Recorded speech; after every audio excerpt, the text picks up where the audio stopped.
Okay, so it says that you're recording the call now. Okay, cool. So what's up, man? Nothing much, man. How you been? Good. Same thing, man. Over and over every day. Yeah, I know you seem crazy busy with clients. I don't know how you do it. I don't sleep 24/7, man. So I know you had a few things you wanted to talk about, and obviously, I'll obviously have me and you seem to see pretty eye to eye on stuff. Um, and then we could answer some questions that people asked. There was obviously too many to answer, but I think if we keep this under 30 minutes, we'll probably get, if the video gets too long, people will be like, oh, it's too long. But if we keep it under 30 minutes, and if they want more, we could end up doing another one. Yeah, absolutely. So what was the main thing that you wanted to bring up? I know you wanted to bring up, which is a good one, is because we see that shit on social media all the time, is the fake coaches, or not necessarily fake coaches, but people that shouldn't be coaching in the first place. You know what I mean? That are trying to build resumes with, false marketing and all that other bullshit. Yeah, I see it 24/7 all the time, nonstop. And people send me stuff nonstop. I mean, like screen captures and just everything. And then usually when people sign up with me, they fill out, kind of a bio form and they'll attach, their previous journeys with other folks. And I've seen some pretty wild shit. Yeah, and it's a lot of these kids get tricked into just buying these Instagram famous people that have like hundreds of thousands of followers, and then they end up getting their plan, and it's cookie cutter. And then when they have questions and they ask the coach, the guy ghosts on them. You know what I mean? It's like a cookie cutter. They don't. There's no communication. There's no nothing. So, and I know that bothers you. It really pisses me off too. Another thing that pisses me off too is when coaches do like fake transformation photos, like, oh, 3 days in between or 5 days in between, and it's probably like, more so weeks, and they're just trying to hook clients. Oh yeah. No, all the time. I see the craziest stuff, especially some of the stuff that they just feel that they need to, tell everybody online. They make these videos and they make these long posts, to sound like they're educated. And then you go and you look up the person, which I do, because I'm like, okay, this person's putting out some really in-depth regurgitated stuff. So Yeah. I look them up and I'm like, where's their resume? I see a couple of bikini chicks. I see lots of selfies, but then I don't see anyone they've gotten shredded. I don't see anyone that they've built, really, put on a ton of muscle. It's just a facade. Their whole thing is a joke. I see and it constantly. and that's my pet peeve too, is I have had this happen to me before, and I know you probably had it happen to you, and whatever. But when people, let's say somebody's worked with a coach for 4 years, right, and this coach has helped them and put on all this muscle, and then all of a sudden they decide they want to go separate ways for whatever reason, which is fine. They want to learn a new thing, and they hire someone new. Then that coach that just took on this client, within 1 week, posts this person on Instagram, and it's false because they're making it seem like, oh, this is what I've done, when this guy has been at it for years and years and years with another coach, and you know what I mean. And then they're just posting. So I like to look at how long has the coach been with somebody. For instance, Derek Lunsford, he's been with his coach forever. He started as a fucking, what was it, a welterweight, and moved up. I respect that. He stayed with the same coach. You work with that Dwayne guy. I remember when he was a lightweight, I was like, okay, I was like, that guy is good. He has good potential. And now he's a fucking freak. So that's the type of shit I like to see. But when guys, like we know, take clients, poach them at shows, and then the week later they're posting them when they've done absolutely nothing for this person so far. I mean, that shit gets on my nerves. Oh yeah, no, it's crazy. I've actually seen certain coaches that have posted the same client that competed at the same show. Literally, me and you have, texted each other and shown each other stuff of, coaches. And it's like, well, I don't understand who trained this athlete, because it's literally the same show and they're both bragging about this person that, they sometimes they even look like shit and they're both Well, bragging about them. and then the athletes are fucked up too, and I know you probably had this happen to you, and that's why I don't like prepping people. Is they go to fucking 10 different people for advice. So even though they may be paying you, Yes. And it happens to me all the time because I don't train competitors, and all the time people will message me that have other coaches will be like, "Hey, what do you think about this?" And I'm like, "Dude, like, you have a coach. Like, what are you doing? Like, if they're asking me these questions, I know for a fucking fact they're asking at least 5 other people these questions. So, well, like you said, there may be supposedly a guy we know took a guy on 8 weeks out, and his other coach didn't know, and because they didn't want to start drama or whatever, and brought him into the same show. So one coach thought he was prepping him, and the other guy was ghost prepping him on the side, and they posted the same photo. I don't know if that's the same guy you're talking about, but you don't even know who you're actually training anymore because all these guys are going to other people for advice. I mean, it's just out of control. Yeah, no, I agree. It's completely out of control. I've had guys, I can't say them. I've had certain pros and, certain, amateurs that have went to another coach because maybe that coach is closer to judges. And I've heard of that happen before. yes, and they wanted me to still do their prep. Yes, go. Is that Yeah. Okay. I know who you're talking about. But this was years ago, right? This has happened so many times, but yeah, there's one instance where, back in 2000, I believe 13, 13. Yes, I know that's exactly. At that's USA, really good dude. at And USA's. yep, I trained him for a long time. And do you And think that's true? I don't think it's even true that they have an in with the judges or they have a political in. I think that the coaches just use that to try to snag clients.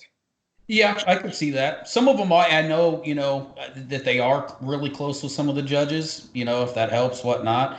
But with that person, they, I trained them for so long that I actually told them, and I was, still only, a few years into coaching. I said, hey, why don't you try, some different perspectives? I pushed that person out to try to, different coaches. And they're like, no, I'm staying with you. You've built this. I want to stay with you. And I said, no, maybe try some different people. I said, I worked with, Hani Rambod and stuff like that. And it was a really cool experience. You should have that experience too. This is back in 2013.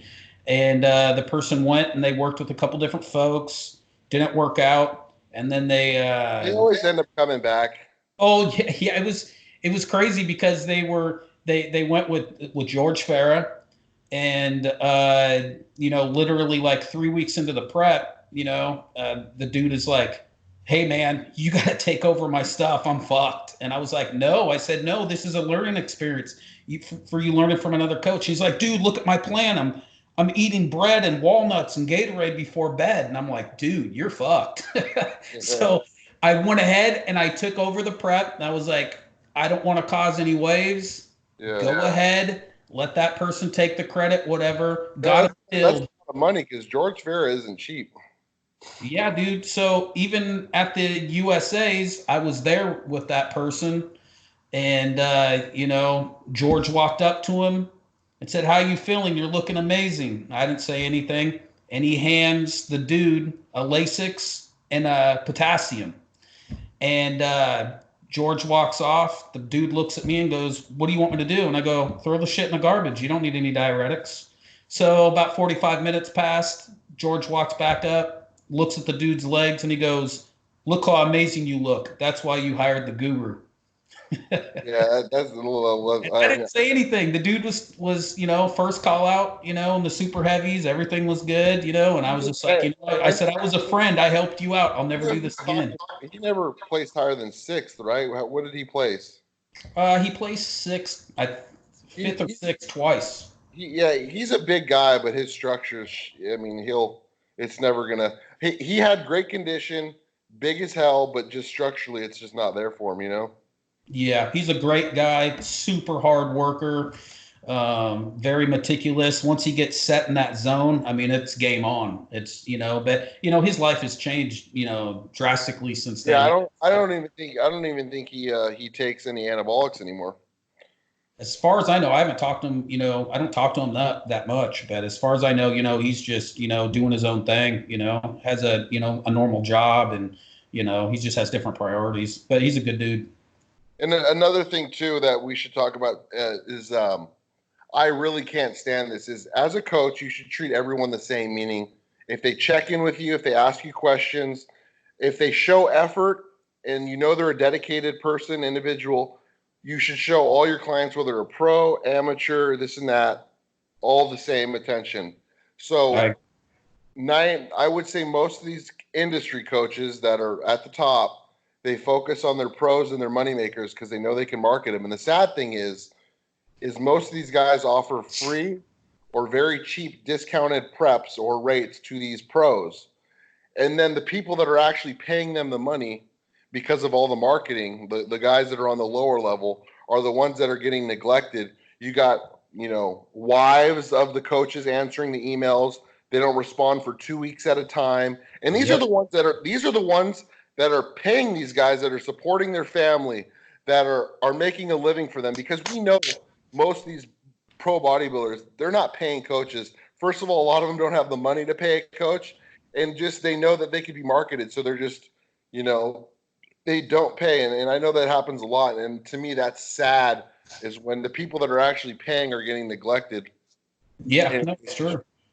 And I know that you treat everyone the same, so because I've sent you numerous people over the years. I have literally risked my health doing what I've done. I could open up about a lot of stuff, I mean, there's been times where I haven't slept for 3 days. I mean, that last documentary, I did in Vegas, I slept 10 hours within 5 days. I ate like 3 or 4 times. Are you just napping or what? I just take little power naps, but I'm so OCD. Me and you have also talked about that. We're both, OCD. I don't miss a beat. Like, I sleep with my phone by my head if I take my little naps. I mean, like, I just don't let anything slip through the cracks. And it doesn't matter if it's just some amateur in Brazil or if it's, a guy getting ready for the Olympia.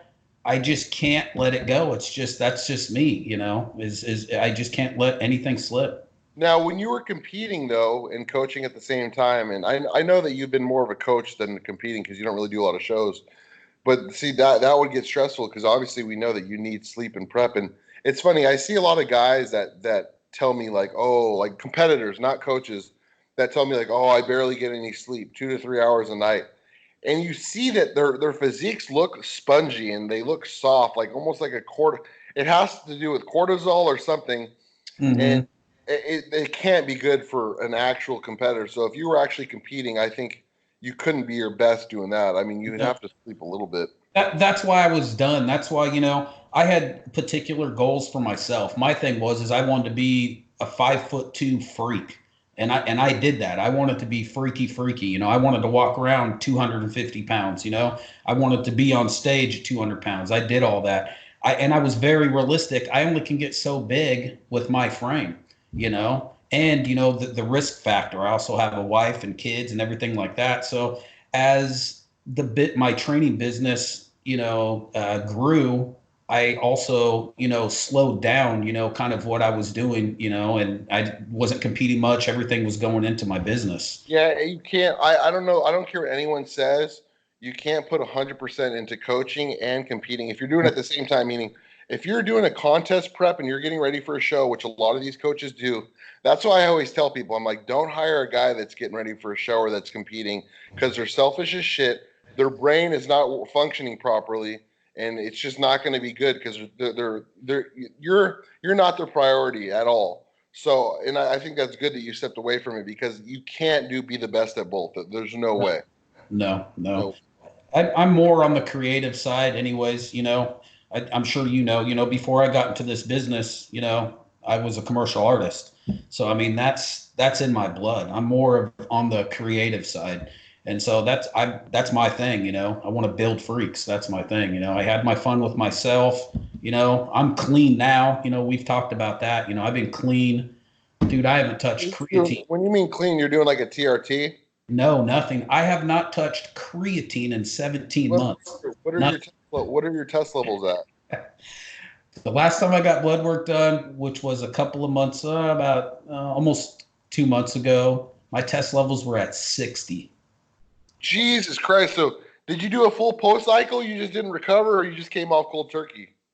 I came off of everything, And you remember, I I don't do much anabolics. I never have. Like I would blast at certain times during preps, but off season, my normal thing was like 300 mgs of prop, a little bit of EQ, maybe some Anadrol. But my big bread and butter. You use a lot more GH and insulin, right? Yes, yes, that's the thing. Everybody that knows me is like, I'm not. You could I always tell you probably feel better on less anabolics and more growth hormone and insulin.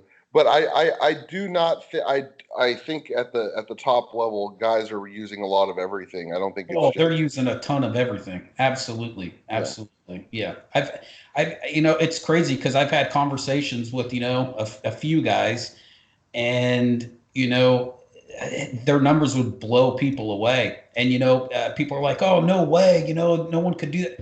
Dude, these dudes have been doing it for so long. Everything is so saturated.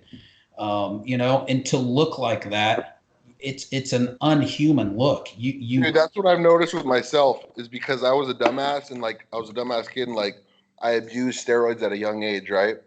Like abused them bad, like really bad, like more than probably anyone has ever abused them. But um, I can't really.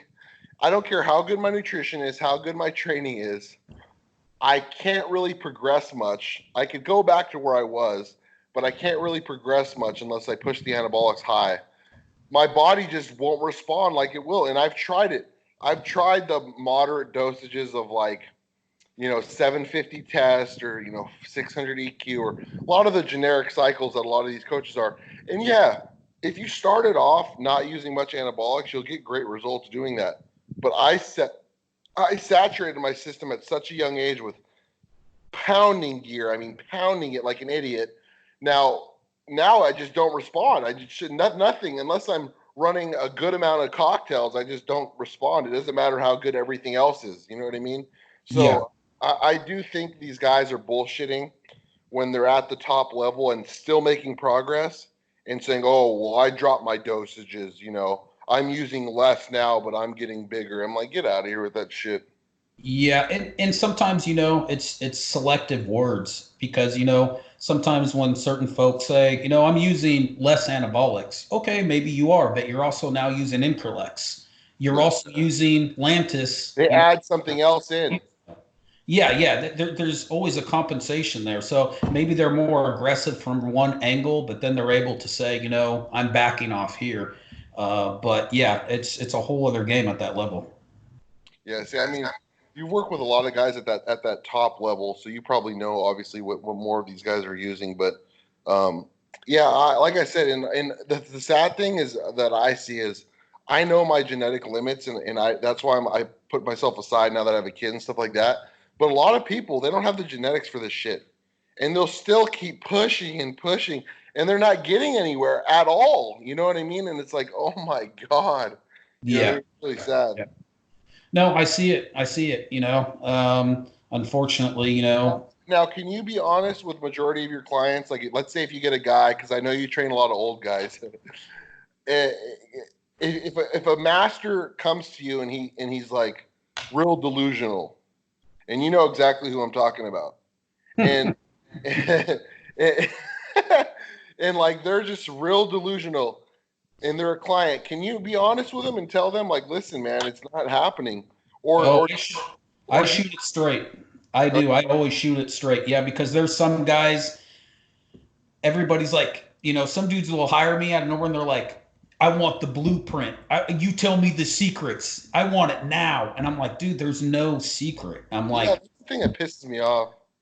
I try to tell them, I'm like, you know what my secret is? Communication. You can text me or email me 24 hours a day. I don't sleep. I said, and that's the secret. and consistency and actually follow the plan and Yeah. not 10 other people for advice, because if they're taking a bit of your info, a bit of this information, it all doesn't intertangle because there's a systematic approach to everything you do. You know what I mean? So I mean this is insane. I mean, and the thing is me and you have talked drugs, and I could always, at least in private, me and you when we text, I can always I always know that you're gonna not bullshit me on what, because you've told me some crazy shit that you've done. So I Hmm. mean, I'm not gonna, you know what I mean? I could at least count on you being honest with me, and I'm sure you're honest with a lot of these guys. But it's really sad when you get these 20-year-olds that hit you up, and they're like, I want to do everything, and and I'm like, oh my God, like you guys have no fucking clue, like no Oh, clue at all. I've had guys that'll sign up, and one of the questions, in the beginning of the bio form, it'll say short-term goal and long-term goal. Short-term goal will be win nationals. Long-term goal, win Olympia. And I have to step back and have a talk with the person and be like, okay, we need to build a foundation first, and they're like, well, do you think I can win nationals next year? And I'm like, no, absolutely not happening. It's frustrating, right? It's frustrating seeing kids because you've actually turned pro and you don't have the best genetics, so you've actually had to work your ass off for years to get a pro card. And then you get these fucking guys because hey, when I saw you and I want to say 2000, we didn't even know each other. I think I was 17 years old. I watched you compete at the 2000 and I think 11 IFBB Sacramento show. Was that Yeah. 2011 or 2010? Yeah, that was my first pro show. Yeah, Was it 2011. 2011 or 10? 2011 Sacramento. Okay, so I was there at that show, and man, there was no fucking men's physique and all that shit. You remember that? I think that might have been that there was no men's physique back then. I think men's physique came in 2012. And you go to shows and you watch bodybuilding, and you watch, there's figure, which is interesting, and women's bodybuilding, and that's when it was real, dude. Like I enjoyed going to these shows. Mm-hmm. And I remember seeing you up there. You were in very good condition. I think you were working with Hani at that time, right? Yeah. It was because in 2009, I was around 154, 153 when I got my pro card on stage, and then I came back and I was 187 at the Sacramento show. Yeah, your condition stood out at that show. But you were obviously a lot smaller because I think that was a 212 class. There were some big guys, but that's when like competitive bodybuilding was still decent. Like you go to the shows and there was like a decent amount of competitors and there was good amount of bodybuilders. Now you got these men's physique guys and classic physique guys that are going pro with second place finishes at junior USAs, junior nationals, and they think they're the shit, man. They think they're fucking God's gift to bodybuilding. They don't have no clue. They've probably been training a year or so, where guys like you have been training your whole life. I just, man, I can't deal with this shit. I'm like, listen, if this 135-pound bantamweight that took second and doesn't even have shredded glutes, you see that shit? Like 135-pound bantamweights turning pro and their glutes aren't even in. I'm like, what the fuck? See, it's crazy because in my day when I was competing, the bantams were freaks. You have David Candy. Who's the one dude who was shorter than me? The black guy. Straight up freak. He looked like a human statue. I mean, every dude was straight up freaky. Dave Palumbo trained that guy, and Dave Palumbo said that guy knew nothing about anything. He was just a genetic freak. Freaky. I couldn't believe it. I remember being backstage with him and him walking up to me asking for some Skittles. And the dude was shorter than me. And I'm like, what the fuck? And he was, I think he weighed 150 pounds. But even at that height, he had like 18-inch arms on stage. Did you see the bantamweights at nationals? There was only 4 of them, and 2 of them went pro. Yeah, see, that's crazy. If there's only a certain amount of people in the class, I believe that they need to. But again, those guys work their asses off. They don't care. They get $300 for every person they turn pro. Yeah. No, it's true. Yeah, it's the 2 guys that did turn pro, looked pretty good. The one guy who won the class looked really good, but I mean, they never. Where do they go from there, though? Where do they go if they actually like competing? But this is the thing that I don't like, and I think you have to agree with me on this. There's a guy in my area that did this.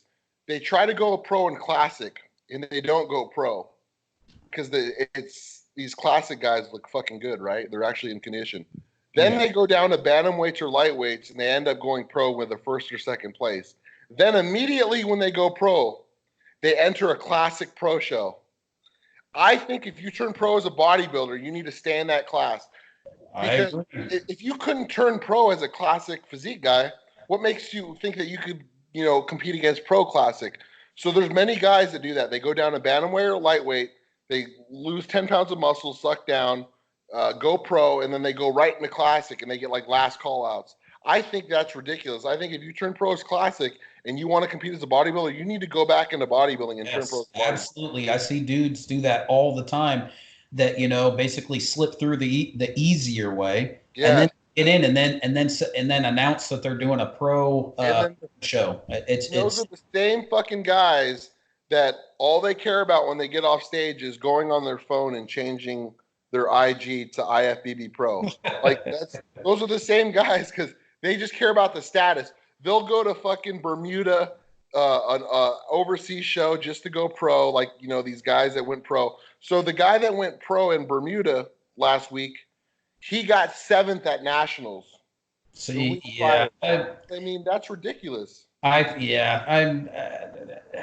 Well, because coming from you, I think when you turned pro, you actually had to win your class. There was no second pro card. Well, yeah. See, I won. It was, the sport did, it came, pretty fast with me. I didn't even start, I didn't start competing until 2004. And then in 2007, I jumped into the USAs. I won my class the first time. But back then they didn't give pro cards out to every class. It was just to the 2, heavier usually guys. And so top 3, yeah. Yep. And so then, I was told, hey, show up at nationals, you get your pro card in Dallas, but I couldn't do it. And so I went ahead and went the next year, 2009, in Fort Lauderdale. So I basically had to win my class at nationals twice. Yeah, but Steve, you just said you started competing in 04. That's still a good amount of years of competing. There's guys now that do their first show, they qualify for nationals or junior nationals or junior USAs. They jump into that show and they turn pro with just 2 shows. And that's absurd. There's no, a pro card to me, it does not anymore. It should be prestigious. Like when you're a pro bodybuilder, that's like a big deal, meaning, hey, like I've accomplished something, right? Now it's not even an accomplishment for most of these guys. If you could just do one show and then pop in another show and get second place in your class and come home with a pro card, and then these guys are so delusional, they'll jump into a pro show right away. You know what I mean? It's absolutely absurd. Yeah, I agree. It's pretty crazy. It's the sport is getting watered down. See, I started competing when I was 17 in 2009. And like you said, I think you just said you did nationals that year. When you went to nationals, there was no men's physique. There was no classic. I think it was just bodybuilding, figure, and women's bodybuilding, right? Mm-hmm. And maybe even fitness. I think fitness was pretty big back then. Fitness is the only thing that I truly just despise. Really? That's the only one. They should just take them out to the parking lot, give them some type of jumping platform. I mean, it is just the most ridiculous. More than like men's physique? I hate it worse than anything because it's judged on your performance rather than the way you look. So you can do cartwheels and shit that look horrible. Now I agree with you. But I think all that shit should be on a different day. I think men's physique, classic physique, and fitness should all be on, and even bikini. It's more of a fashion show. It should all be put on a different day because then you're taking away from the bodybuilders that are dehydrating, that are actually like suffering, you know what I mean? And bodybuilding is what made the NPC and the IFBB, so I don't know why they're kind of neglecting it in a way. And it's hurting the competition. You go to these local shows, shit, the Emerald Cup over in your area in Oregon, 10 years ago, that fucking show was amazing. Now it's fucking garbage. Garbage. Yep. Like literally. It's part of the reason is just, honestly, poor judging, bad promoting. And, there's tons of bodybuilders out here, a ton of them, but a lot of them just don't want to compete because, there's certain things that have happened where they don't want to waste their time, not being rewarded or just having a bad journey.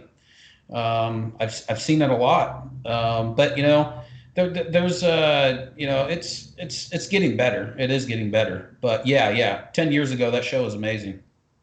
Yeah, no, I wish I was in my dad's era, Shit, man. My dad lost to Gary Stridham in the 1984 USAs. Gary Stridham won his class. My dad got second. My dad lost by 1 point. Then Phil Williams beat Gary Stridham in the overall. And nobody went pro because you had to actually go to the Mr. America or the Universe to go pro back then. Then I want to say in 1985 was the first year you can go pro by winning the overall at nationals, because that was when the AAU and the IFBB were, it was like a separate thing. Mm. So like that back then, like my dad's physique now would have fucking killed all these little clowns that are turning pro. It's just like ridiculous. Like when I show my dad people that turn pro, he doesn't believe it. He's like, "Son, you're lying. Like, there's no way this guy's pro." He's like, "That's a joke." He was like, he was like, I would see guys at my gym that look like this, and I wouldn't even look twice at them. You know what I mean? And like people are flaunting around the pro card, like, "Oh, I'm pro. I'm pro. This and that." It's like, Jesus, man. But Well, it's bad. I mean, going back to the coaching, there's coaches out there that are coaching people that have never even won their class at a local show.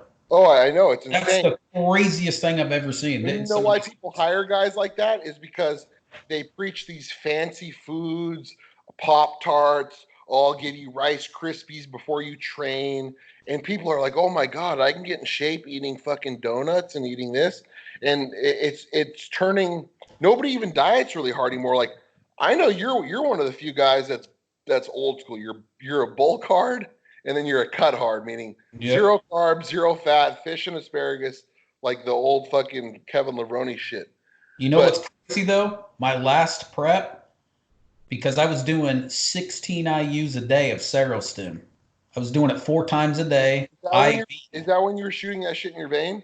Yes, I was doing it IV 4 times a day, 4 IUs. I was doing insulin the whole prep because I was like, it's my last show. Fuck it. I'm just going to come in big. Dude, my low day of carbs was 500. My medium day was 800. And my high day was 1200. Was that in 13 or 14?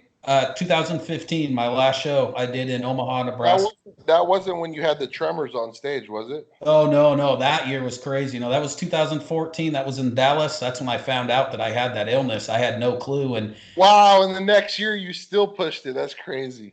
dude, it was crazy. I was going to be completely done. I'm telling you, I had to get a lot of testing done. Found out it was called essential tremors. Had to get on medication, some therapy, and I thought I was never gonna get to bodybuild again. I literally left it in God's hands, prayed about it, and I was just like, hey, give me one last shot to come back my best, my biggest. And I was really moderate throughout the year like usual, but once I got into the prep, I was like, you know what? I'm gonna really push it this time. Of course, I never went above. I think the highest I went was 450 mgs with test. Yeah, because all I use is Prope. I did my EQ. I like running lots of Tren, all that, lots of Winnie. How high would your trend get? I got to where I was doing, I think 75 mgs a day, Oh, every single day. Yeah.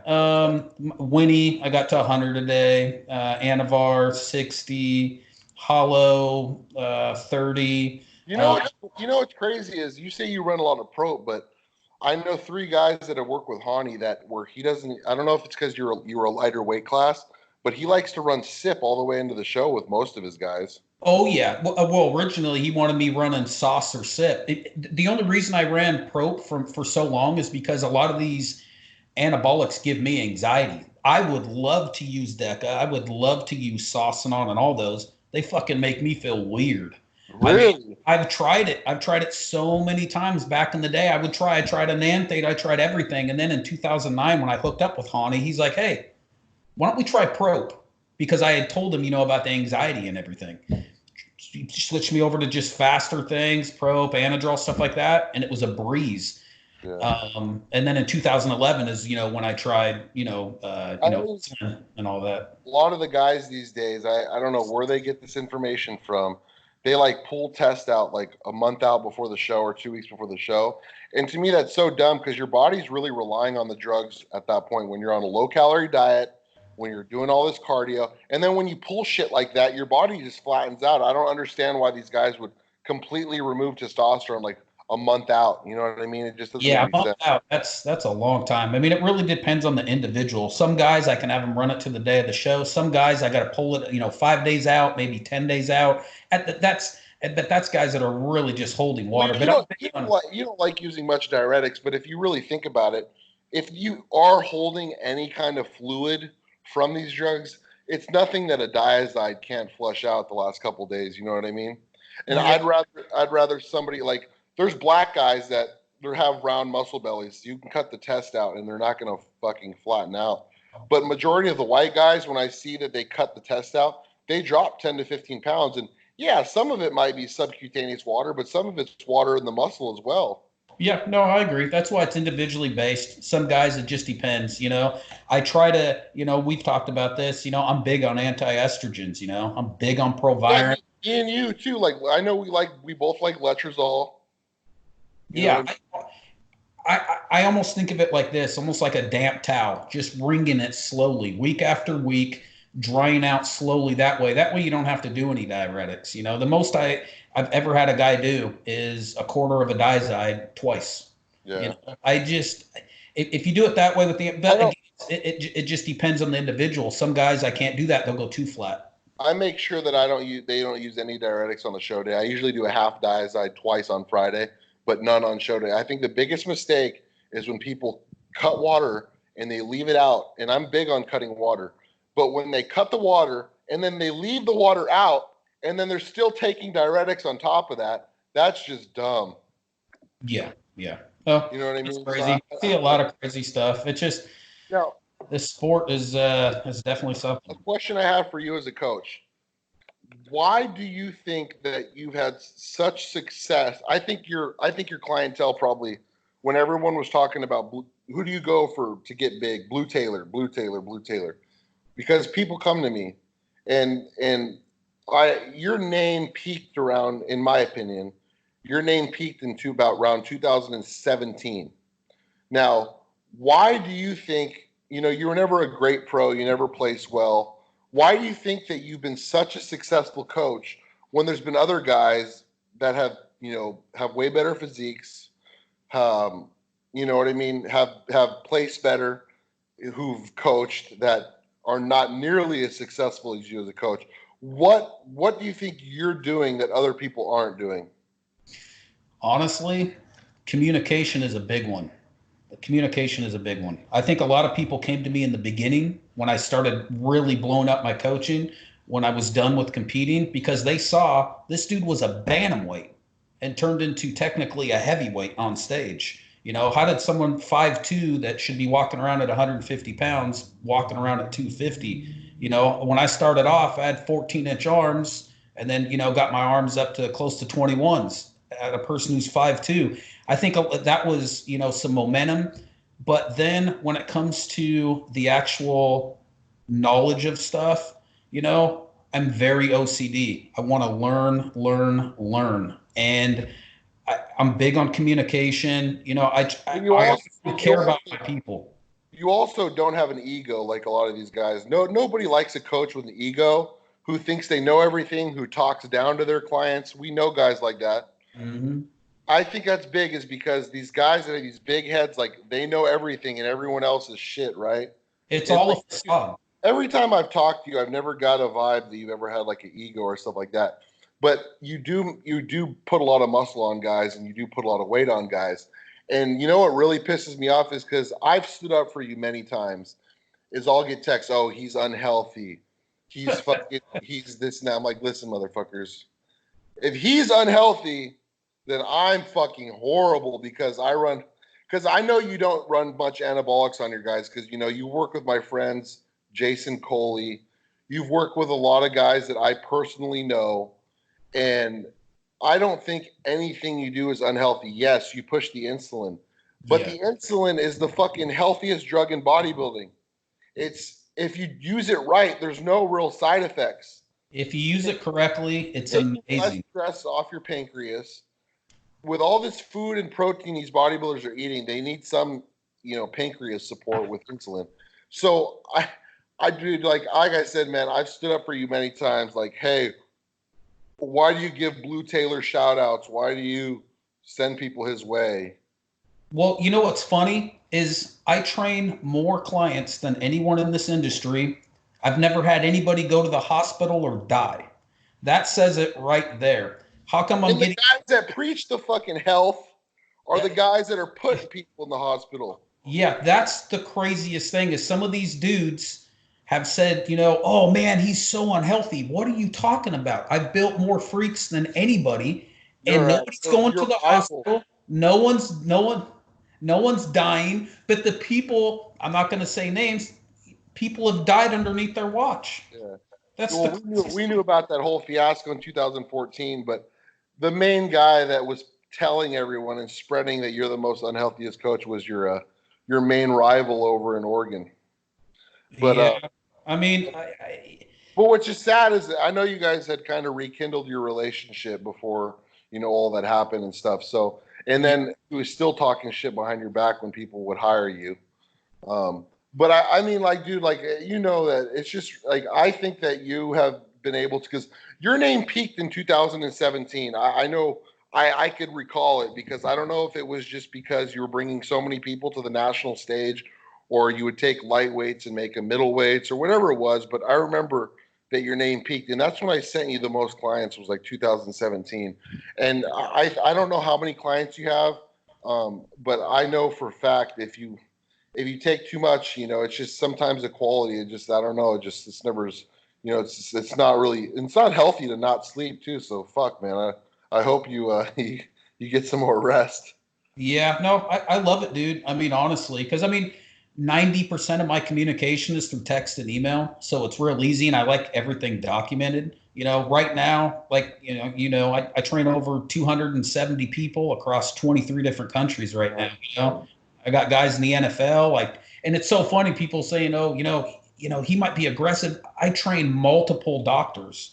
I train a head internal medicine doctor at a huge hospital. Like, these guys would come out and vouch for me. It's like, it's so crazy. I'm so careful with everybody. Always have my guys get blood work.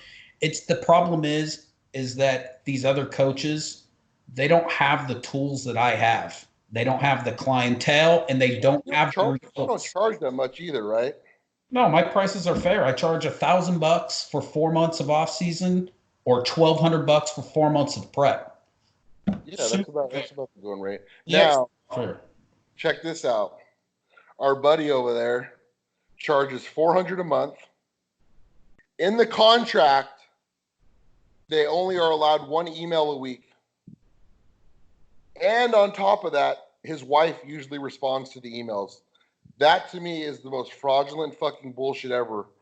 To say, okay, I'm going to charge you all this money, but you're only allowed one email a week, and I might not even be the person responding to that email. Oh. Why even take clients if you're going to be like that? Why, if you're so busy stroking off your pros and traveling every weekend? And I think that's another reason why your clientele is you're like me. You don't go to all these fucking shows because you could do your job just as good from your house. No. And I think the biggest fucking thing is these guys traveling every fucking weekend, stroking these guys, and then all their other clients get put on the back burner because that's 3-4 days where your communication is going to be, shit. Mm-hmm. Yeah, absolutely. Yeah, I'm at home 24/7, just like you, bro. My family. This is all I do. This is it. 24/7. I'm at my house. I don't do anything. I can't handle the shows. I go to my buddy's shows that are here locally. I go to a couple of them. He's my friend, and he promotes a couple of shows, and I'll go to the USA's, here and there.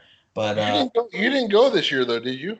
No, because after going that the year before, I got an ulcer. You remember, because the stress.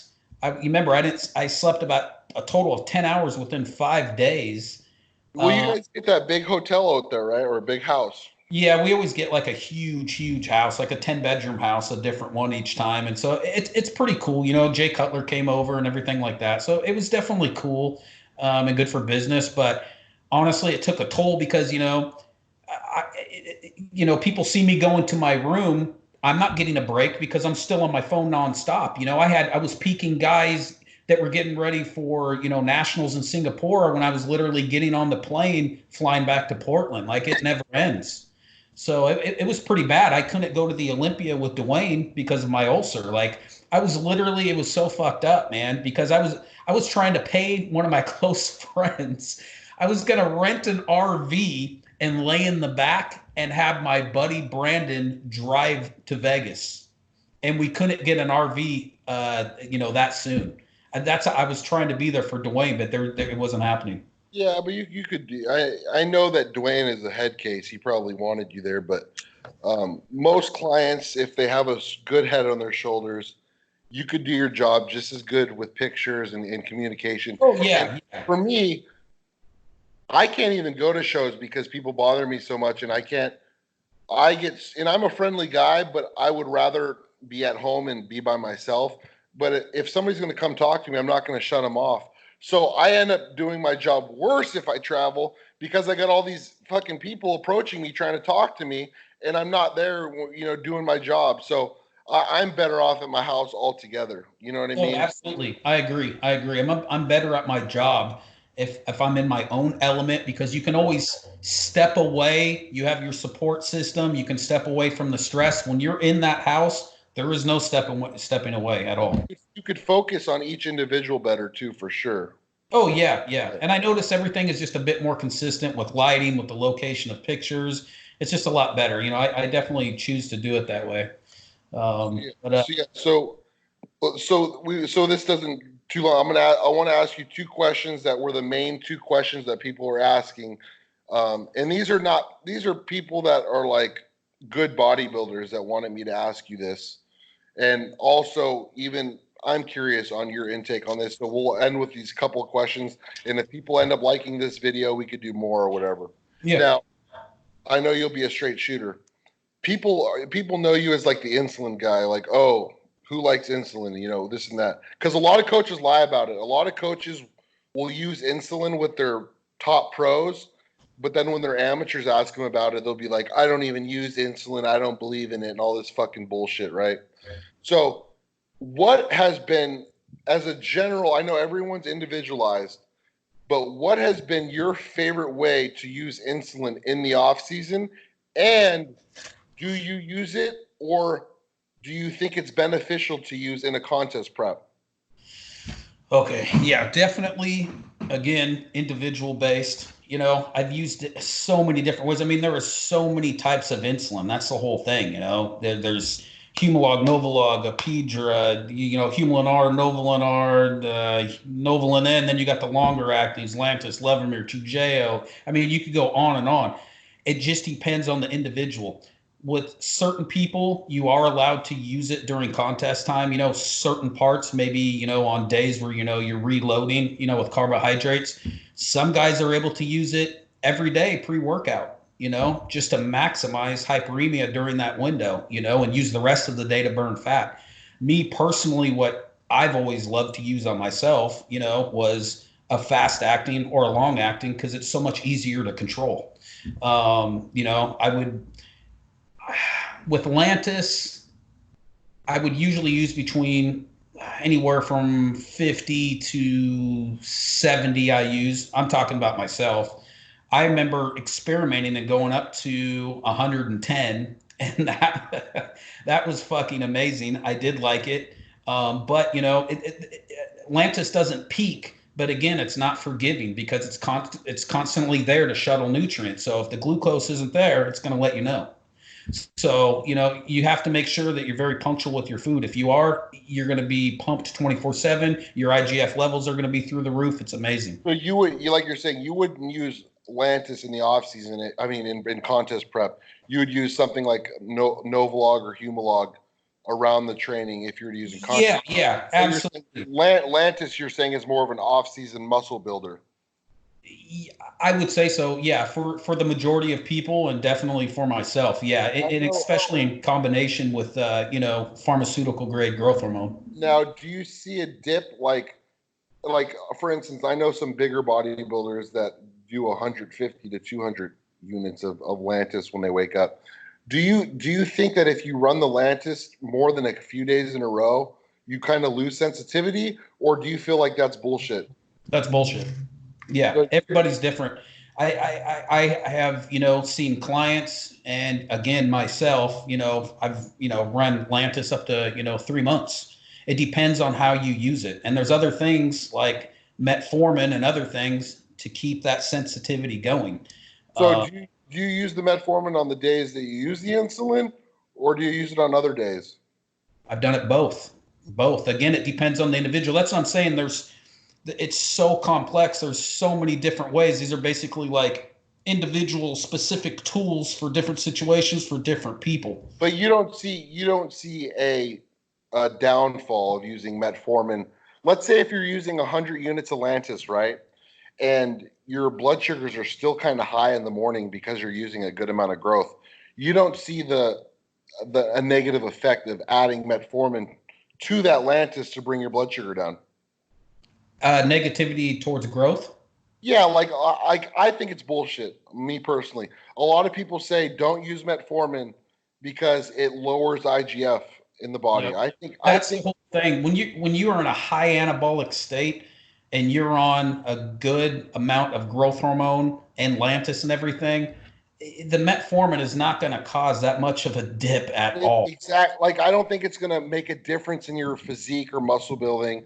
A lot of people are like, "Oh my God, you'll lose muscle on it and all this shit." And I think that's bullshit. Yeah, absolutely false. Absolutely. I've never seen that Some happen. of the biggest guys I know, man, run metformin with the insulin. Now, the only reason why I think metformin wouldn't be a good option is in a lot of individuals, it kills their appetite.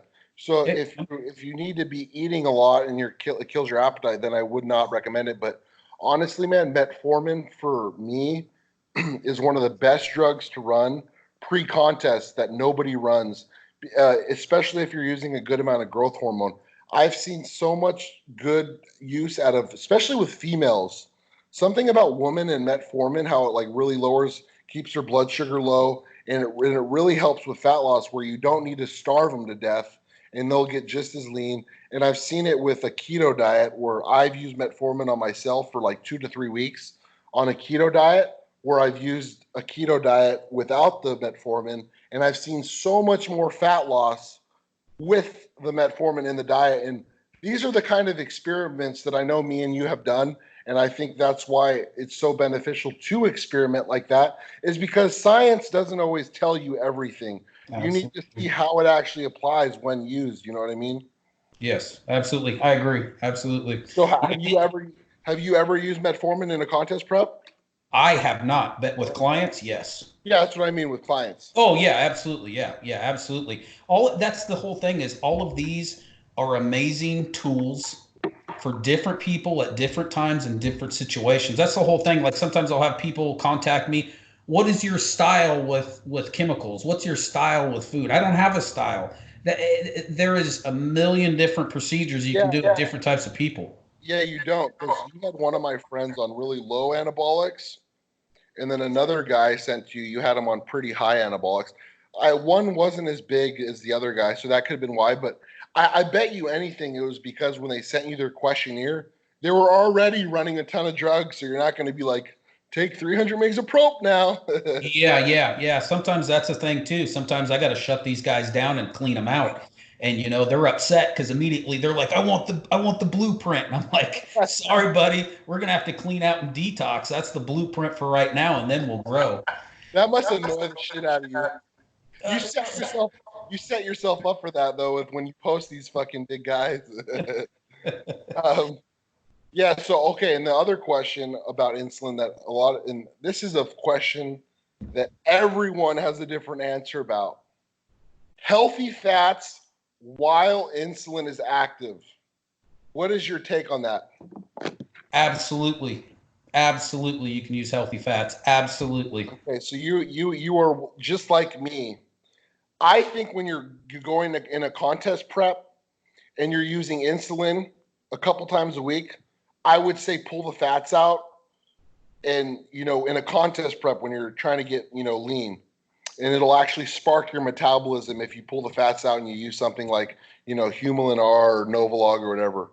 But in off season when trying to put on muscle, I don't see why these guys are fucking pulling out their fats. I don't understand it. Yeah. Well, some people you have to. Again, it comes down to the individual. Some of these guys, you can push the healthy fats. You can push an abundance of Are carbs. you saying because they get fat? Well, yeah, sometimes they'll get fat, but guys with like crazy metabolisms, the healthy fats will help slow down the absorption of all the carbs that are coming in so they can be utilized at a more balanced rate. So, Correct. Like let's say with breakfast, let's say, do you ever use Humalog or Novolog with breakfast with your guys? Yeah. Okay, so do you cut fats or no?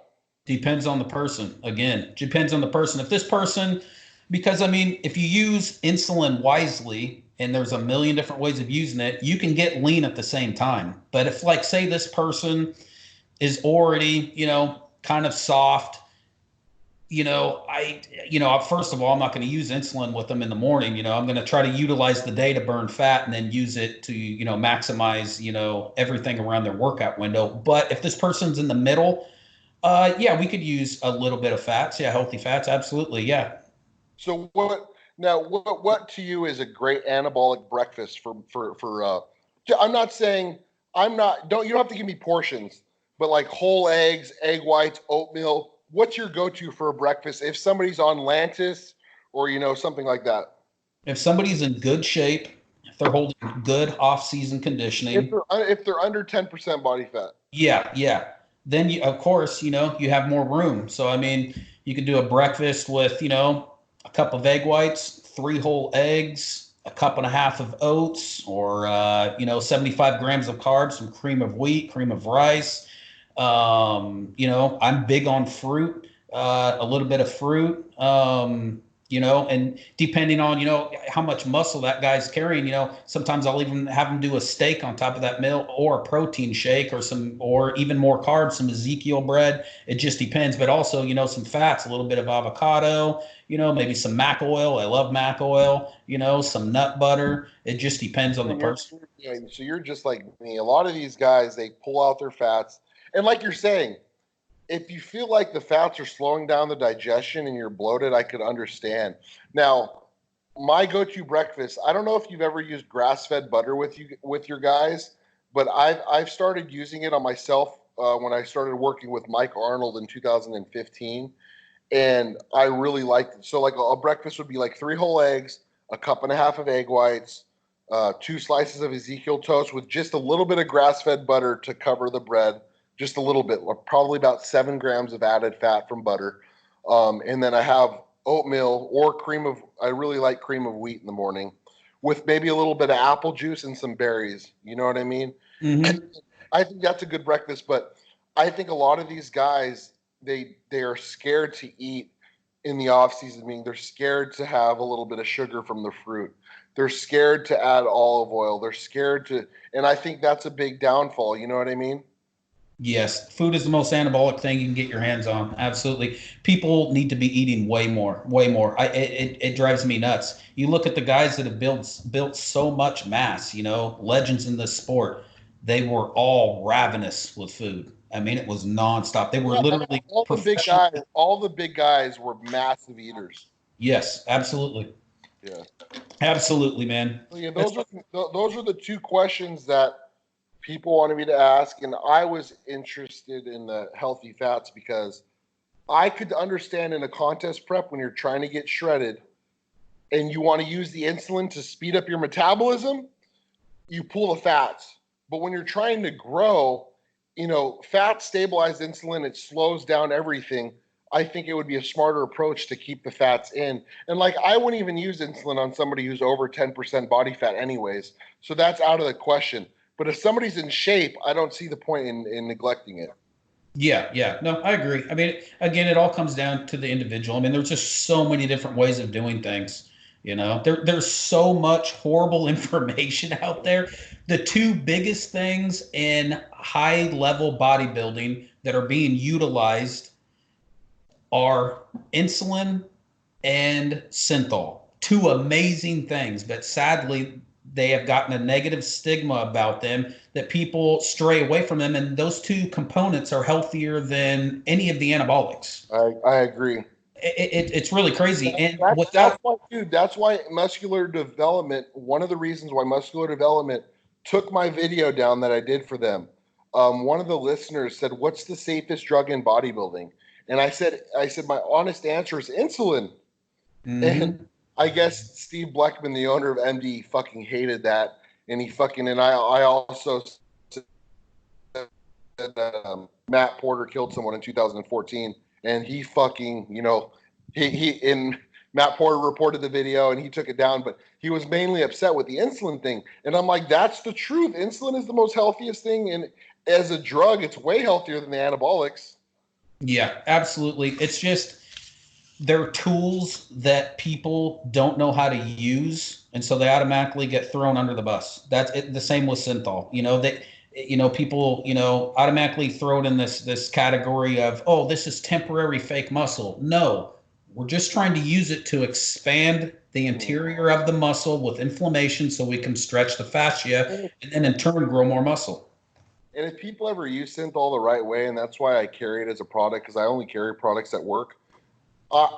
If anyone actually use synthol and they see the massive pumps they get in the gym and the massive fullness, they would understand that this isn't just a thing of shooting fucking, they think it's like injectable muscle. You know what I mean? They don't have any relevance of, no, you're stretching the fascia, you're giving the muscle more room to grow. You're bringing more blood to the muscle for recovery. Mm-hmm. I mean, and then if you're using stuff like insulin, everything, if you're using stuff like insulin and synthol, even better. You're bringing more blood to the muscle with the insulin, all the nutrients. If you're taking amino acids while you train, if you're doing carbohydrates, everything gets shuttled better. So, it's really dumb when people neglect that. You know what I mean? Yeah. Imagine what the Olympia stage would look like without synthol and insulin. Oh yeah, they would have a flatter muscle look. Like it would be more of like the 80s, like more of a Samir Bannout, more of a look. You know what I mean? It wouldn't be the billowy muscle. There would be no Phil Heaths. There would be no Rolly Winklers. There would be none of that. Yeah. No, it's crazy. Two amazing tools that, not a lot of knowledge floating around. Synthol gets the worst rap because you get those idiots in different countries. That are not using the good stuff. Dude, they're using that one guy that got his arms cut out. He was using Vaseline. He was melting Vaseline in his microwave, pulling it out with a fucking 20cc syringe and shooting Vaseline in his arm. Absolutely insane. I give everybody two choices whenever I write it on their plans or their protocols. Everybody has two choices: either Synthorol from Synthetech or your stuff. Yeah. That's those are their two choices that are absolute, cream of the crop for SEOs. These other people in third world countries, I'll have people question and say, well, I saw this guy and he was in Peru and his arm looked like Play-Doh. That guy can't afford $150 bottle of SEO. That guy is not using fucking mineral oil and shit. They use baby oil. Yeah, that is absolutely insane. Just insane. It's crazy, the stupidity of kids that think like, oh my God, you're going to use synthol and look like those guys from Brazil. You know what I mean? Yeah, absolutely insane. Just craziness. And there's some guys, that do it so perfectly, you would never even know they've used it. You would never even know. And that's when you do it the right way, is when you go deep and you don't cause a ton of fucking scar tissue and agitation, and the muscles keep their shape. They're just bigger. Absolutely. Yeah. Again, there's just so much bad information out there. That's why, going back to the coaching thing again, I tell everybody, man, do your research. When these guys post these regurgitated, their little posts about food or workouts, go and do your own research. Go and look up their resumes. Do not trust what they're telling you just because they believe they have the authority to tell you something, because 90% of these guys that are constantly exposing their wisdom, you go and you look up their resume, their Instagram, there's nothing there. It's a facade. It's fake. That's why I tell people constantly. I've even had a couple of these coaches reach out to me and they're like, hey, dude, will you please stop talking about the fake coaching? And I'll message back and I'll be like, why? Dude, this is really hurting my business. My resume doesn't look like that, and And I'm like, well, maybe you shouldn't be talking about building muscle or getting shredded when you've never experienced it on yourself or with someone else. Or taking money when you don't know what the fuck. Say that again. You're I said, or they should be taking people's money in the first place if they don't know what they're doing. Oh, dude, I man, I have like literally, I always say, and my phone and my computer is like a treasure, just a treasure vault of information and of stuff that people have sent me, screen captures of just some of the craziest stuff. That's You know, the that's the one issue with social media is obviously I wouldn't be doing what I'm doing without social media, so I love it in that aspect. But it's so easy for people to put up fucking garbage and for other people to believe it. And that's what pisses me off. oh yeah, yeah. No, there's a ton out there. Yeah, yeah. Our next. One episode, if you ever get worked up and you want to throw out names, I'm down. I'll throw the fucking shit out of the names. And that shit will go viral. People will be like, "Yo, did you hear that fucking Blue Taylor and fucking Bostin were just fucking shitting on you?" Dude, and I have crazy stuff. Like I have literally screen captures of text messages, emails. I have the craziest stuff that people would be blown away, dude. Literally blown away. Where like if I really posted this stuff, their businesses would be over. And the reason I don't, well, I'm not vindictive. First of all, I talk about this stuff. I'm not going to say their names. They know who they are. They know they're fakes. It's I'm not going to take money out of their pocket. I don't agree with what they're doing, but yeah, there's a lot of evidence out there floating around. Well, if you ever get really worked up and you want to talk about it, we'll get on here. We got to do a video that about I definitely think we should do some more videos going more in depth with. Yeah, we could ask what people want to hear, but I think the main thing is if we talk about nutrition, Yes, and supplementation. Yes, chemical approaches. The other thing, man, everyone likes to keep the nutrition shit on the wraps. Like, as we know, nutrition is 85% of bodybuilding. And like, I tell my clients, like, you could do YouTube videos and do all your meal preps. In fact, the guy that I just prepped for nationals, who won Eastern USA's, he did a full contest prep blog and talked about his food.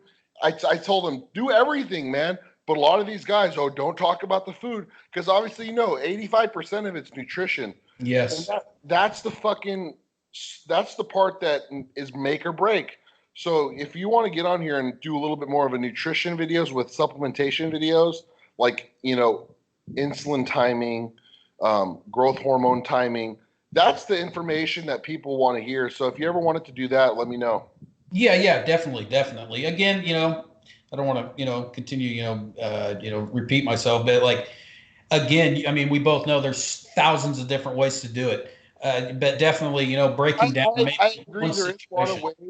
I agree. There is a lot of ways to do different things, but we all have our beliefs. Meaning, oh yeah, keto or keto sucks. A lot of people say keto sucks. I like a keto diet. Keto is great. All great. Every single approach is great. It's like going to a doctor and saying, "What is your style? What is your favorite medicine?" There's no such thing. But see, that's the thing I also like about you, and like, there's no ego. Like, we know there's tons of ways to skin a cat, right? Absolutely. We know there's tons of ways. We always know there's more to learn. We know that we don't know everything. We learn from our clients and how they respond to certain things, how we respond to certain things. And I think that's another reason why your coaching has been so well, is because you listen to your clients. Hey, how are you doing? How do you feel? How are you responding to this? Okay, it's not working. Let's try this. Oh, that's working. Okay, we're going to stick with that. And I think that's why you've been so successful too, because a lot of these coaches, man, it's one way or the fucking highway. It's their copy and paste. This is the protocol. If their clients are like, hey, this doesn't feel right, I don't feel right, you're a pussy, stop, you need to do the, no, motherfucker. Like, there's many ways to do things. If some guy can't digest all these fats, lower the fats. If some guy's burning through all of his food, bring more fats in. You know what I mean? It's just fucking stupid when all these guys have, it's either their way or everyone else is wrong. I hate that shit. I agree 1,000%. It's so dangerous to have that perspective on things. It's so dangerous. It's irresponsible. It's absolutely crazy. You have to cater everything to that individual, everything, I even, I'll have some guys that'll be like, hey, I've done this in the past that is way too aggressive for my liking. And I'll tell them straight up, we're not going to do that. I'm not comfortable with doing that at all. And if I ever lay out a plan for somebody and they're like, hey, I don't feel comfortable with doing that, or I can't afford that, that's fine. We just reroute, do something different. There's so many different ways of doing Yeah, things. that's another thing is like running 60 units of Lantus every day and fucking 8 IUs of growth. That shit ain't cheap. 90% of your clients aren't willing to afford that. So you're not going to use those dosages on 90% of your guys. Yeah, your elite guys that can afford it, and this is what they put their time into, and this is their goals. Of course, you could do that. But as you know, 90% of people, they can't afford that, and they're not willing to afford that. You know what I mean? Yeah, absolutely. Absolutely. Yeah, definitely. Yeah, we definitely got to do some more videos, touch bases on, Once we end this, you should be able to just upload it on the recording, and then once you upload it, I'll share the shit out of it. If people like it, we'll do more, like maybe once a month or whatever. yeah, definitely. Another good topic too is blood work standards. The other thing that I believe both of us have it, and a lot of my clients have it. A lot of athletes have it. Is obsessive compulsive disorder. I, I think a lot of the guys at the top level do, because in a way they wouldn't be as good as they are if they didn't have it, but it also is a fucking bitch to deal with because it ruins other aspects of your life. yes, absolutely. It's a double-edged sword. That's another good topic that I wanted Blood, to blood touch work, base on. blood work is interesting. You should talk about that because one of your clients that I'll text you about this after this. I don't like the whole thing of posting your blood work 1 month or 2 months out of the year when you come off the gear or you're Yeah, on a TRT dose. Like, look how healthy I am. They say I abuse steroids, but I'm at 500. I'm in the normal range. Like, okay, motherfucker. 11 to 10 months out of the year, you're unhealthy as fuck because you're running all this shit. Then the 1 month you come off everything, and as Blue, as me and you both know, the body is resilient. You could feel like fucking shit and have the worst blood work ever, and then come off and do a cleanse, and in 2 months your blood work is perfect. I hate that phony facade. Look how great I look and look how healthy I am. Like, get the fuck out of here with that shit. I hate that. You know who I'm talking about. That just puts I it. honestly, I don't, because that's the thing. I have hundreds of guys and they're always posting different things, and I'll hear little things, bits and pieces, like people will send me, hey, look what this guy posted, and this guy posted himself and he was naked. Do you train this guy? And I get so much, I'm like, you know what? All I do is their bodybuilding. I don't know anything I know else. exactly who you're talking about. The fucking master guy that has like that fans only site. And he is such a good dude. He is such a good dude. That guy works his ass off. He is such a good I guy. don't care if people do gay per pay. Like, hey, I'd rather somebody jack off on camera and do all that gay shit and fucking whatever than make a GoFundMe and beg for money. You know what I mean? Fuck that. Yeah. Well, he doesn't do that. No, I'm not. But I mean, come on, posting naked photos and stuff. I mean, it's the same. It's the same concept. But I would respect someone that does the gay for pay, meaning masturbation on camera, while another old guy is paying them because they want to see it, than somebody going online and begging for free money, saying, give me this, I'm entitled. You know what I mean? It's fucking ridiculous.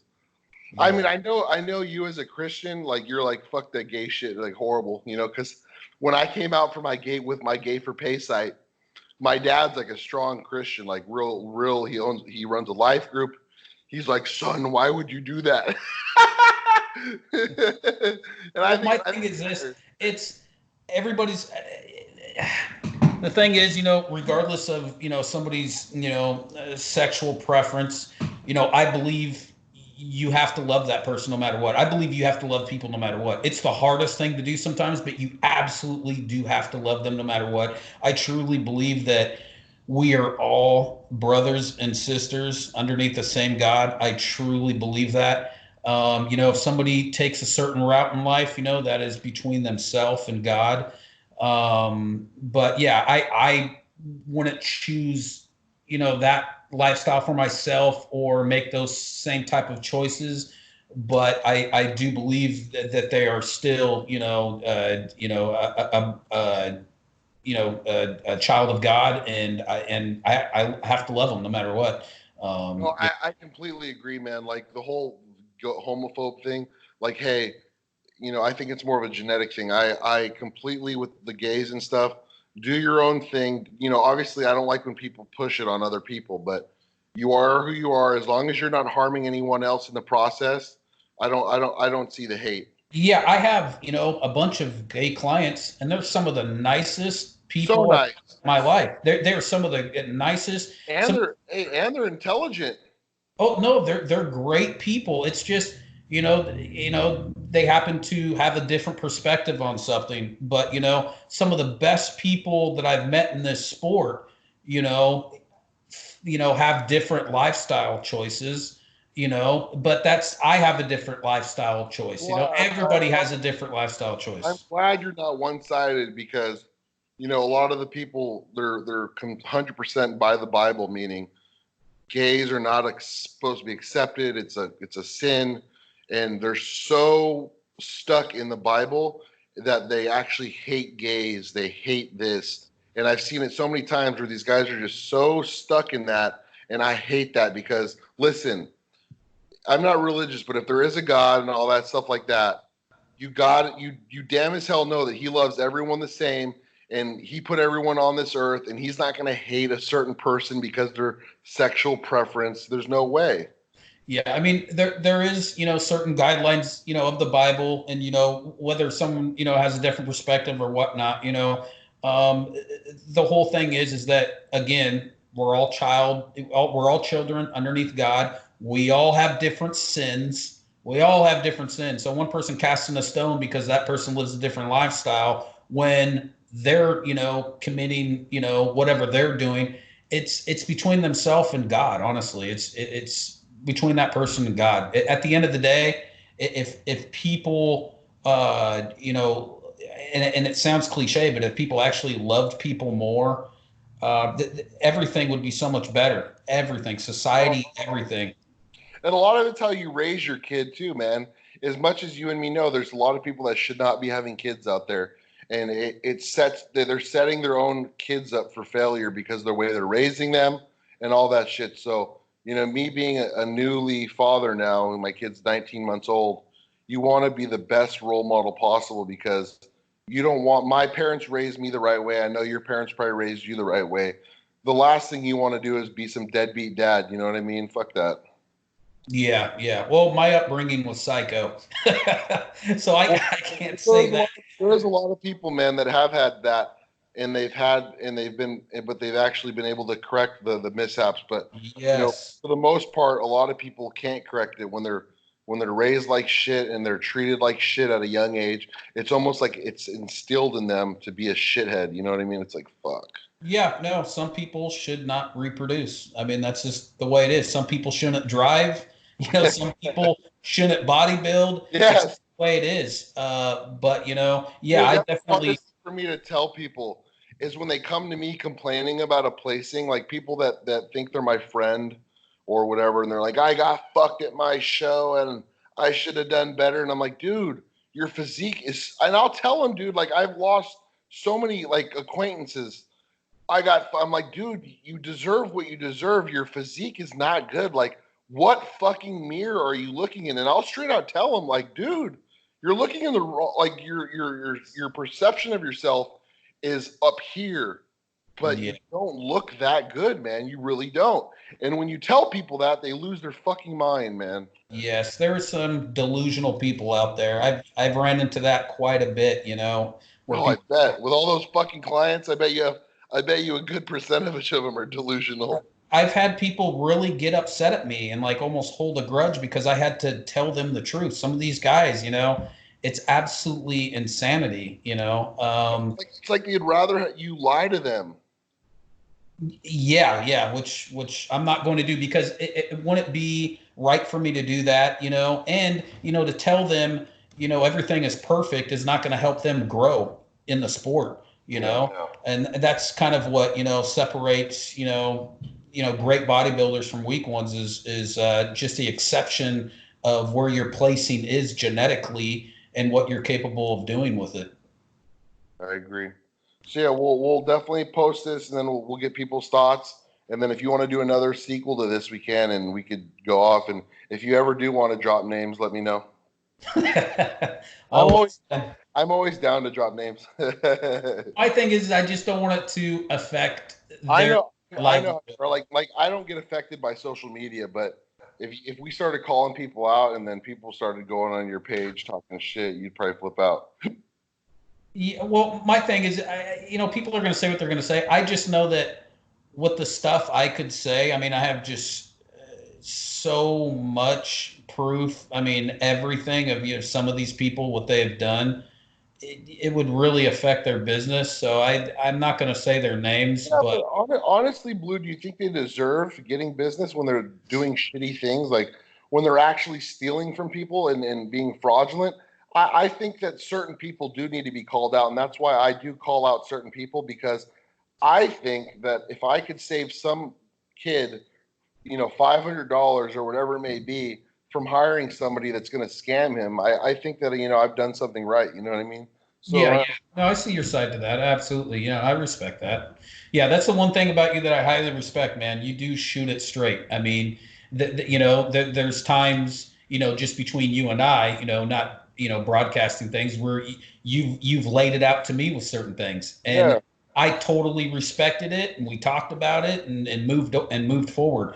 So, I mean, I wish more people, again, were more acceptive to, the things you do say, because you're not saying it to be malicious. You're saying it because you're concerned, or, you want the best thing out of that And that's person. the thing. Like, I don't hate anyone. I'm not doing, these are not personal attacks to people.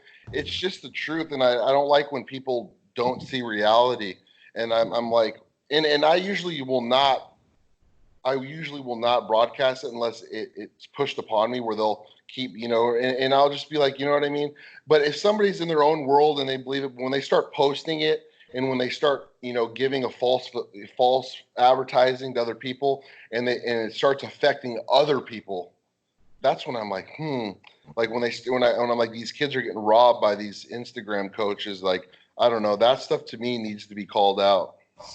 Oh yeah, no, absolutely. Yeah. If everybody knew exactly, what was going on behind the scenes, and people would be shocked. People would really be shocked. But it is what it is. But yeah, definitely, we'll talk more about the fake coaching, So are OCD. you are you are you are you good with this? Can you end the recording, and you'll know how to put it up? Yeah. I think I can just save it into the computer, and then I'll send it over to you as well. Okay, sounds good. Well, when you post it, if I get my YouTube channel back, if you then I can put it on my channel as well. But if not, put it on your channel, and then we'll both share it. Yeah, absolutely. Yeah, yeah. I think this will be a good start. I think we'll have a lot of good content in the future too. Sounds So good, man. Well, awesome, brother. enjoy your Saturday night. Yeah, I won't be sleeping. Oh God. All right, Okay, later, brother. you too. See.